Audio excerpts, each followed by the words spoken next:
Well, hello everyone. Welcome to Momma Jo's Kitchen. I hope everybody's having a wonderful day. So, I need to hurry up and get what we're making today in the oven. I have my oven preheated right now to 375 degrees.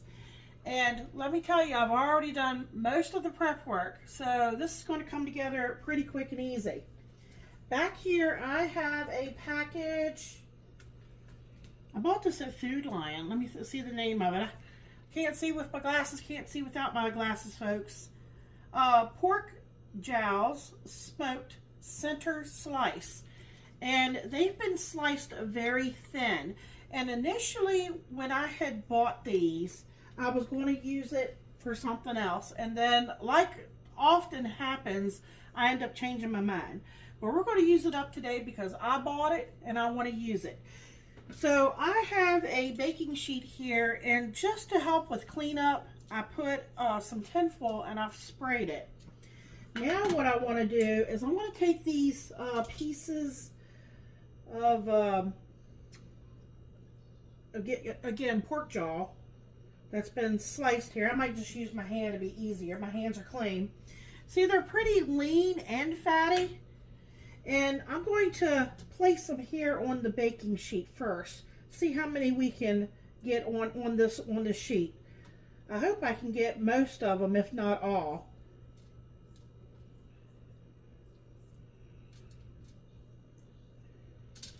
I hate to waste anything, so then I got to thinking, what can I do with this instead? So then I got to thinking, I'm sure a lot of you may be familiar already. I'm trying to think what they call it, like candied bacon, except we're not going to turn these into candy bacon. We're gonna barbecue these and put some barbecue seasoning on here. It's close, folks. I could almost get them on there. Maybe I could somehow squeeze it on there, move this over, and try to get them on the same pan. Move these down a little bit. Might be able to get another one here in between. There we go. Hey, I think we're going to be able to make it work.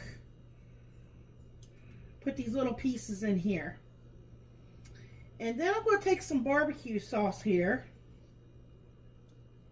Here's some just little end pieces. If I can get them in there, heck, let's get them all in there.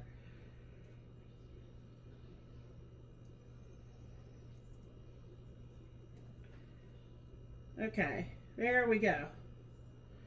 All right, let me rinse my hands real quick over here. Because, you know, they have a lot of grease and stuff on them. Okay, I've got some brown sugar that I made up. And I have some of this Grill Mates barbecue dry rub. And then I had some of this Bullseye Everyday barbecue sauce. So I'm just going to go ahead and take some barbecue sauce and brush it over the tops. It's just going to give it a, you know, a taste of the barbecue.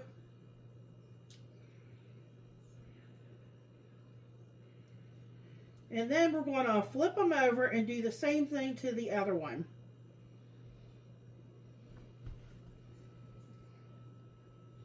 Now I tell you, I thought about doing up some chicken too, and I thought, no, I'm not going to overdo it. With all the ingredients you'll see over here that I've got on the side here, I don't think it's necessary.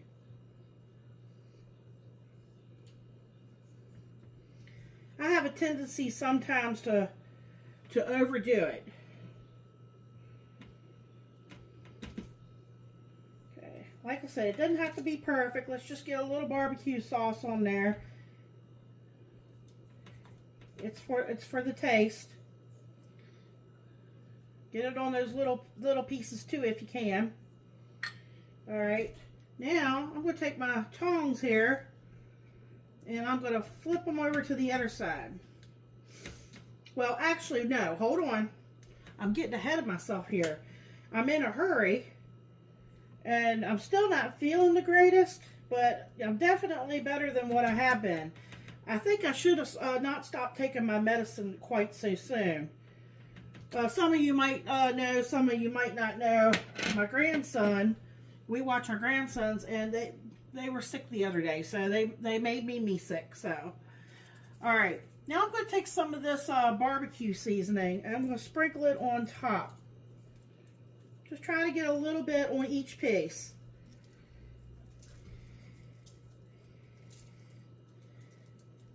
And, you know, putting that barbecue sauce on there first is going to help that to stick on there too.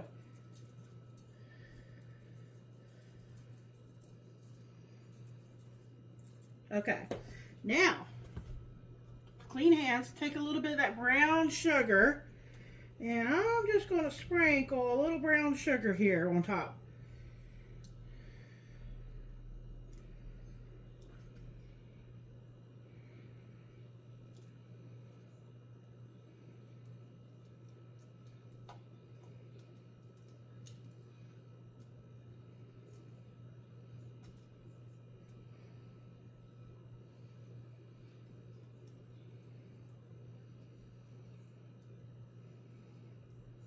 I just want to make sure that each piece gets a little bit of brown sugar on there.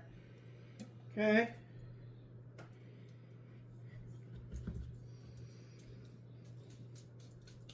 All right. If I kind of feel like I want to pat it down, but I don't want to get my hands messy. All right. So now I'm going to turn each piece over, and we're going to do the same thing to the other side. And I'm going to get this in the oven. I'm going to bring you back, though. I'm sure you don't want to see me do each piece. I'm going to flip these over. I'm going to put more barbecue sauce. Yeah, and then I'm going to put the barbecue dry seasoning on, and then I'm going to do brown sugar. I'm going to get it in the oven, and I'm going to keep an eye on it and see how it looks. Check it in about 15 minutes, see how it looks. I might turn them over. I might not. Just depends on how it looks. All right, I'll bring you back, and I'll show you all the other stuff that we have ready to throw together and how I'm going to serve it to Michael. We'll be right back, folks.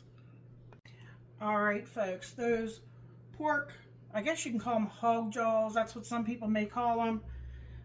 They're in the oven as we speak, 375. Let me just put a timer just to kind of, so I have an idea. I'm going to check them, like I said, in about 15 minutes. Well, let's talk about the rest of the stuff that we have here. Now, I actually do a lot of thrift shopping, and one of the favorite places I have of mine that I go to is my local rescue mission, because you would be surprised how many people donate brand new items that have never been used. This was one of the items that was in a box, still in the packaging. I took everything out, washed it anyway, put it away, have not used it. I've had this for a while. This is Pampered Chef. It is a dressing mixer and a bottle at the same time. You can make all kinds of dressings with this.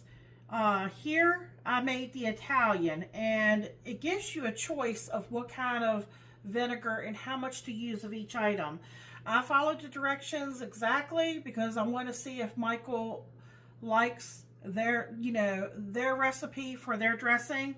They have on here how to make French dressing, Asian dressing, Caesar dressing, and it's got a little thing here I wanted to show you that you can move up and down, and it will actually, and you can turn this so that you can pour it or you can close it off. Well, I have it closed off for now.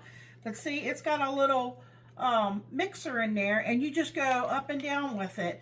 I have, let's see, it was either white wine vinegar or balsamic vinegar. I decided to go with balsamic vinegar today. Then it tells you, and you go by in order from bottom to top. Salt, onion powder, a dried basil, dried oregano, pressed garlic cloves, sugar, vegetable oil or olive oil. I used olive oil, and it's been hanging out in the refrigerator. I made it, so I'm anxious to see if Michael's going to like this dressing. And then, of course, I want to tell you all about this. I kind of got a laugh out of this. This, of course, is a market side classic romaine salad mix. This is a whole bag. It's a 9-ounce bag. Now, usually this would probably feed 4 people, but not my husband. I'm hoping he'll give my mom a little bit. My mother is a rabbit. She loves salad. So I've got it here in this bowl. And yeah, I don't know if you all can see what it says there. There's a reason I picked this. It says trick or treat. I like the depth of it. I don't know if you could see it and the shape of it. It kind of reminds me of a large serving, a salad like a bowl. The reason why I'm going with this is because we're going to layer our ingredients here on the top. It's going to be a very pretty salad when we're done. So I actually got this at my local Weiss market, and I tried to look to make sure, you know, it was food safe. So on the bottom it said the plastic was propylene, and according to Google, but who knows, it is food safe, but it's not something you would want to microwave or put in a dishwasher, you know, put hot food in. So for what I'm using today, it's fine. I went to Target, I went to Aldi's, I went to a whole bunch of different stores the other day looking for something that, you know, because I have tons of bowls. I have bowls from small to extra large. And my husband doesn't use a normal bowl when he eats a salad anyway. He usually goes for a humongous bowl. So I thought this was perfect for today anyways. I wouldn't normally serve in something like this, but what I meant to tell you is when I went to Target, $20. I'm sorry, I'm not paying $20 unless it's a beautiful, you know, designer bowl or something like that. I might go and pay the extra for that. But for today, I'm just going to use this for Michael. So what you're going to want to do here is think about what you want on your salad. This is basically a Cobb salad because of the ingredients. We have some eggs that I've already boiled. I haven't cut them yet. I've got 4 of them here. You could do 3 or 4. I decided I was going to use some black beans. I've already drained them. I'm using corn. I've got a tomato here from my mother's garden. I've got some cheese. If you don't want to use sharp cheddar cheese, you could also use, I had some Parmesan in there too. Michael likes Parmesan. I have my last carrot. I need to get to the store. I finally used up my last carrot. And I had some green onions in there I wanted to use. And then I have these Southwest tortilla strips. And then our main star of the show is going to be those barbecued candied pork jowl strips that we're going to, after we get them done in the oven, I'm going to take them out and I'm going to chop them up. And then what I'm going to do here is I'm going to put a layer of that meat going across here. Then I'm going to put some layers of these other things in nice little strips. And then I already have the dressing made up. My husband, Michael, he's my taste tester. If you want to see his taste test, it won't be on this video, but it'll be on my channel in the short section. So, yeah, that's all there is to today's video. So, if you want to see how that's going to turn out, now, hang in there. I'm not quite finished yet. I'll get the salad done up, because you don't need to see me finessing and, you know, doing up the salad, because there's nothing to it but just placement. You know, we just want to make it look pretty. Michael doesn't care how it looks. I could just toss everything together and he would devour it and just be, you know, happy as can be. But I want it to look pretty for you all, so I'll get a picture of that when I get it all lined up here. And I'll get a picture of what this looks like when it comes out. I'll let you know about how long I think it's needs to stay in there for, whether I decide to turn them or not. I probably will turn it, you know, see what they look like on the other side. All right, folks, hang in there, and I hope y'all enjoyed this video. It's a good way to, you know, because summer's going to be ending here soon, and, you know, fall is pretty much almost here, and we'll start transitioning over and start working on some fall desserts and, you know, fall foods, more soups and stews and that kind of stuff. All right, everyone. I hope y'all enjoyed this. And like I said, let me know if you like this video. Hit that like button. Please subscribe. Please come back. If you share this video, it really helps. And I'd like to know what you all think. So leave me a comment. All right. I hope everybody has a wonderful and a blessed day.